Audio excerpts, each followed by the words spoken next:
ದಿನ ನಾವು wait ತಾಲೀಮನ್ನು start ಮಾಡಿದ್ದೀವಿ. ಪ್ರತಿ ವರ್ಷದಂತೆ ಈ ವರ್ಷ ಕೂಡ ನಾಡಹಬ್ಬ ದಸರಾಗೇನು ತಾಲೀಮನ್ನು ಸ್ಟಾರ್ಟ್ ಮಾಡ್ತೀವಿ. ತಾಲೀಮು ಡಿಫ್ರೆಂಟ್ ಹಂತದಲ್ಲಿರುತ್ತೆ, ಬೇರೆ ಬೇರೆ ಹಂತಗಳಲ್ಲಿ ನಾವು ಶುರು ಮಾಡ್ತೀವಿ. ವೇಟ್ ತಾಲೀಮ್ ಏನಂತಂದರೆ ನಾಡಹಬ್ಬ ದಸರಾದಲ್ಲಿ ಜಂಬೂ ಸವಾರಿ ಹೊರುವಂಥ ಆನೆಗೆ ಅದಕ್ಕೆ ಏನು ನಾವು ಸ್ಟೆಮ್ನ ಬಿಲ್ಟ್ ಮಾಡೋ ಸಲುವಾಗಿ ಇನಿಷಿಯಲ್ ಸ್ಟೇಜ್ ಎಷ್ಟೇ ಎಕ್ಸ್ಪೀರಿಯೆನ್ಸ್ ಆನೆ ಇದ್ದರೂ ಕೂಡ ನಾವು ಇನಿಷಿಯಲ್ ಸ್ವಲ್ಪ ವೇಟಿಂದ ಸ್ಟಾರ್ಟ್ ಮಾಡಿ ಅದಕ್ಕೆ 1000 kg ಅಪ್ ಟು 1000 kgವರೆಗೂ ನಾವು ವೇಟ್ ತಾಲೀಮನ್ನು ಮಾಡ್ತೀವಿ.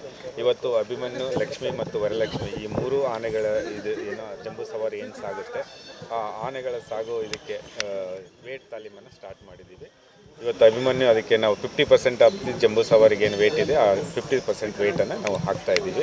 ಸೊ ಇದರಲ್ಲಿ ನಾಮ್ದಾ ಇರುತ್ತೆ, ಗಾದಿ ಇರುತ್ತೆ, ಮತ್ತು ಚಾರ್ಜಮ್ ಇರುತ್ತೆ, ಆಮೇಲೆ ಸ್ಯಾಂಡ್ ಬ್ಯಾಗ್ಸ್ ಇರುತ್ತೆ. ಇವೆಲ್ಲ ಸೇರಿ ನಮಗೆ 500ರಿಂದ 520 kg ವೇಟ್ ಬರುತ್ತೆ. ಇದನ್ನು ನಾವು ಇವತ್ತು ಪ್ರಾಕ್ಟೀಸನ್ನು ಶುರು ಮಾಡಿದ್ದೀವಿ. ಎಲ್ಲ ಆನೆಗಳ ಹೆಲ್ತು ಚೆನ್ನಾಗಿದೆ, ಯಾವುದೂ ಕೂಡ ತೊಂದರೆ ಇಲ್ಲ. ಈಗ ಅಭಿಮನ್ಯು ಮೇನು ನಮಗೆ, ಈಗ ಅಭಿಮನ್ಯು ವೇಟ್ ಆಗ್ತಾ ಇರೋದು. ಅಭಿಮನ್ಯು ಕೂಡ ತುಂಬ ಹೆಲ್ದಿ ಆಗಿದ್ದಾನೆ. ಕಂಜನ್ಗೆ ಸ್ವಲ್ಪ ರೆಸ್ಟ್ ಕೊಟ್ಟಿದ್ದೀವಿ, ಯಾಕಂದರೆ ಯಾವುದೇ ಇದು ಸ್ವಲ್ಪ ಟ್ವಿಸ್ಟ್ ಆಗಿತ್ತು ಕಾಲು. ಸೊ ಈಗ ಇದು ಚೆನ್ನಾಗಿ ಪರ್ಫಾರ್ಮ್ ಮಾಡ್ತಾ ಇದ್ದಾನೆ, ತೊಂದರೆ ಇಲ್ಲ. ಬಟ್ ರೆಸ್ಟ್ ಇಂಪಾರ್ಟೆಂಟ್ ಅಂತೇಳಿ ನಾವು ರೆಸ್ಟ್ ಕೊಟ್ಟಿದ್ದೀವಿ. ಎಲ್ಲರಿಗೂ ನಮಸ್ಕಾರ, ಒಳ್ಳೆಯದಾಗಲಿ. ಈ ದಿವಸ ವಿಶೇಷವಾಗಿ 3 ಆನೆಗಳಿಗೂ ಸಹ ತಾಯಿ ಚಾಮುಂಡೇಶ್ವರ ಹೆಸರು ಹೇಳಿ ಗಣಪತಿಯ ವಿಶೇಷವಾಗಿ ಪೂಜೆ ಕಾಲುಗಳನ್ನ ತೊಳೆದು ಕಾಲಿಗೆ ಅರಿಶಿನ, ಕುಂಕುಮ, ಅಕ್ಷತೆ, ಗಂಧ, ಪುಷ್ಪ, ಪತ್ರೆಗಳನ್ನು ಇಟ್ಟು ಪೂಜೆ ಮಾಡಿ ವಿಶೇಷವಾಗಿ ತಾಯಿ ಚಾಮುಂಡೇಶ್ವರರ ಆಶೀರ್ವಾದ ಕೇಳಿಕೊಂಡು ಪೂಜೆ ಪ್ರಾರಂಭ ಮಾಡಿದ್ದೀವಿ. ದಯವಿಟ್ಟು ಎಲ್ಲರೂ ಸಹ ಒಂದು ಕೈ ಮುಗಿದು ಕೇಳ್ಕೊಳ್ತೀನಿ.